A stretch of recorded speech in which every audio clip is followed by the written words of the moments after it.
Hello, hello, hello. I'm Jefferson, and this is psychology class. So the idea is that during each program, we'll bring in two or more prominent psychologists or philosophers and explore a psychological problem that might be relevant to anyone of any age. In the meantime, we'll ask three powerful AIs to be our judges and help us with the scoring. So with this explanation, we will become familiar with the topic under discussion today. Pure evil. Oh, it's beautiful. Anna is an 18-year-old girl from Manchester who lost her father a week ago. She lives with her mother and younger brother. She is very dependent on her father and has not been able to accept his death to this day, which has put her in a difficult emotional and social situation. Today, with the help of artificial intelligence and information and data from psychology and philosophy, we want to raise 5 important and fundamental questions to explain Anna's story and help her. Our psychologists today are two of the greatest therapists in history who, like two living therapists, answer our questions according to their theories, spirituality, and books to help with the problem that Anna has encountered. Let's get to know those two people. Our first psychologist, known as the father of world psychoanalysis with his fascinating style, is none other than Sigmund Freud. And our second greatest psychologist and the founder of analytical psychology and collective unconsciousness. Yes, that quiet guy is Carl Jung. Hello, friends. Our process is as follows. I read the question, and then we hear the answers of our psychologists in turn. After that, we see the scores given to each psychologist by our 3 selected artificial intelligences. This process continues until the last question, and finally, we see the total scores. The scoring process is as follows. After each question, our selected artificial intelligences answer our questions based on 2 criteria: scientificity and therapeutic application, from 0 to 10. 1. Being scientific from the perspective of scientific psychology means that a theory or statement is testable, is replicable, is supported by empirical evidence and data, is unambiguous. Therapeutic application. That is, this theory or idea is useful in actual therapy, gives the therapist real insight, can be used in psychotherapy, helps the client manage their thoughts, and becomes more adaptable, calmer.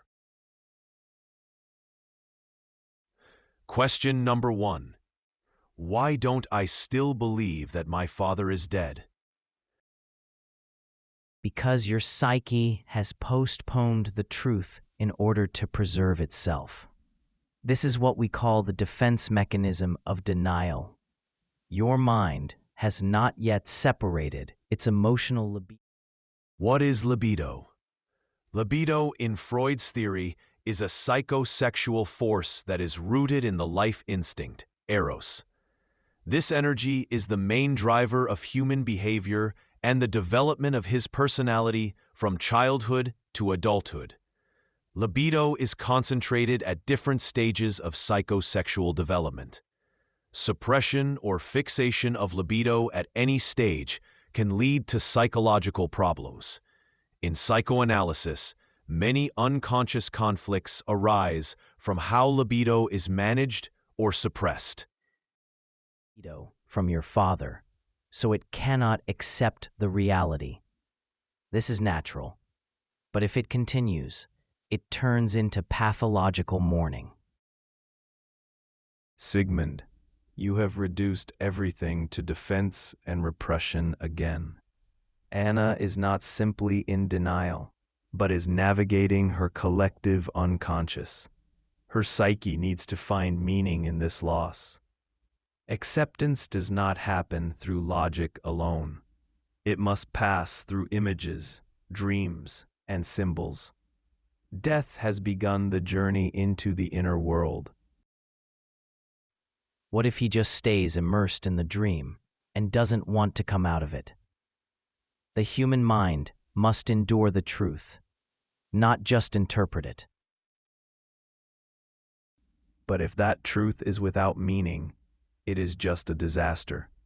The psyche does not want to just understand, it wants to transform.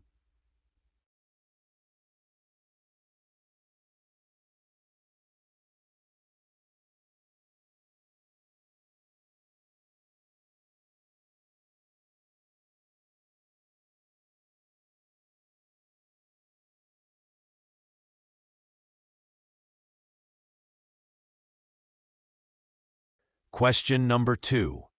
What am I really missing? You have lost not only a father, but a part of your superego. What is superego? The superego, in Freud's theory, is the moral and judgmental part of the human personality. This part represents internalized values, social rules, and the voice of parents.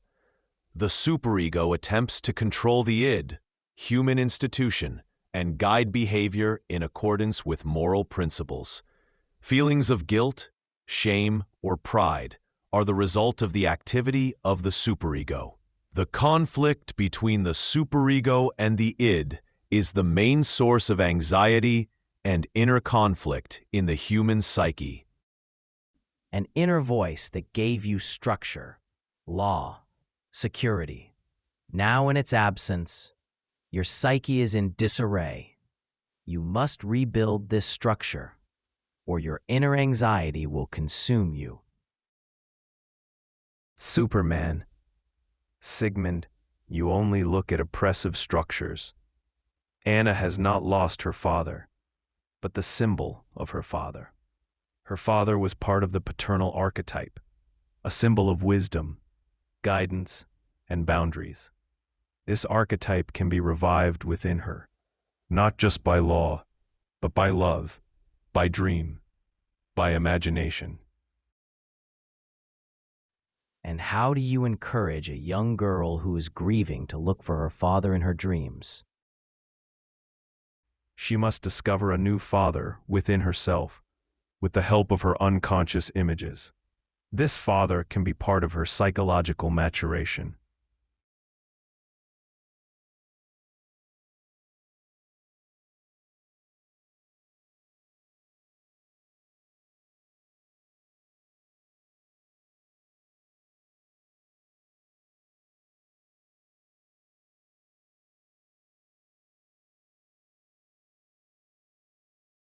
Question number 3. Why is the pain I feel sometimes mistaken for anger, numbness, or even laughter? These are all alternative manifestations of a repressed pain. You don't have the right to cry or scream, so your mind chooses another form of expression. Anger, a bland smile, numbness. All these are masks behind which sadness is hidden. Not just a mask, but a message. Anna's psyche wants to say something that ordinary language cannot understand. These contradictory states may be a sign that the shadow within her has been activated. What is shadow? The shadow in Jungian theory is the dark, repressed, and unaccepted part of our personality. This part includes traits, desires, or emotions that are not consistent with our ideal image of ourselves. We usually deny the shadow or project it onto others. Recognizing and accepting the shadow is essential for personal growth and achieving psychic wholeness. The shadow is not the enemy. It is a vital part of the unconscious that holds a lot of energy. A part that has been suppressed for years and now has the opportunity to emerge. You talk so easily about shadows, but Anna needs to know that these reactions are real and, if not managed, can turn into unhealthy behaviors. And if ignored, they find another way. Maybe it's better for Anna to listen to these feelings, draw them, write them down, or talk to someone about them. They are flowing messages, not just issues.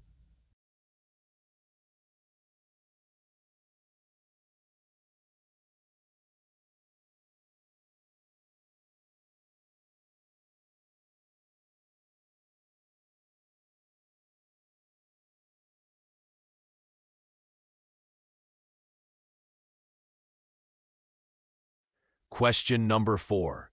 How can I build a deep relationship with my mother and brother when I am broken myself? You are currently experiencing a role shift. Perhaps you feel you have to fill the role of father for your mother or take care of your brother. This shift, if left unconscious, can lead to a severe disruption of family roles. You need to find yourself first before you can help others. And in this path, you can tap into your inner anima, the feminine, nurturing, intuitive part of your psyche. Perhaps now is the time to approach your mother and your brother, not with your role, but with your heart. The pain you share is common, but the way you express it is different. But be careful, Anna. You are in danger of falling into the role of a self-sacrificing victim. Before you can save others, you must acknowledge your own grief. Maybe you start with an honest conversation with your mother, or by holding your brother's hand as he cries silently. Connection comes from the heart, not from duty.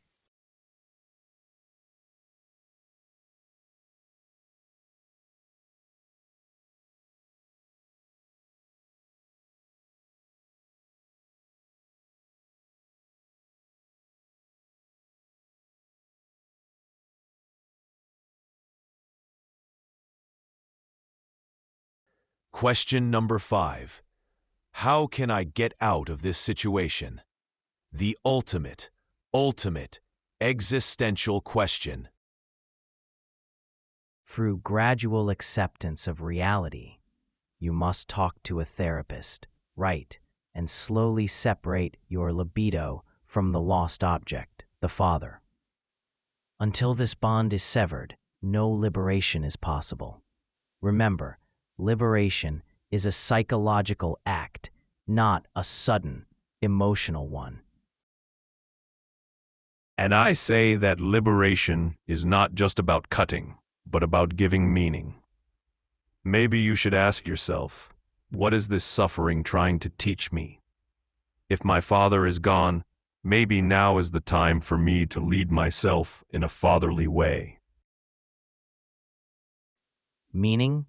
Sometimes the psyche just needs balm, not meaning. But without meaning, the wound just festers.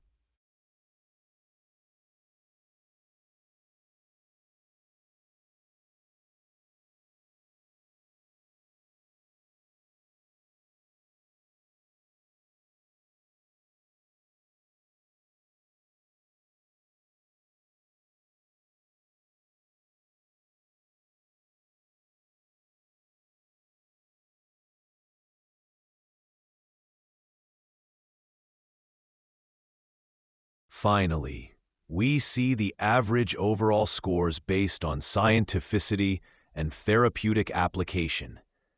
The scores show that in the area of scientificity, no one is as good as Sigmund Freud, and all his words and sayings have a scientific aspect and are repeatable and have a place in scientific books. But in the field of therapeutic application, he is far behind Carl Jung, and our 3 AIs voted for him by a wide margin, which shows that Jung is a better psychologist in practical terms and a better choice for selection and therapy. And ultimately, Jung's more pragmatic nature has made him surpass Jung overall. Yes, Carl Jung is the winner of our program.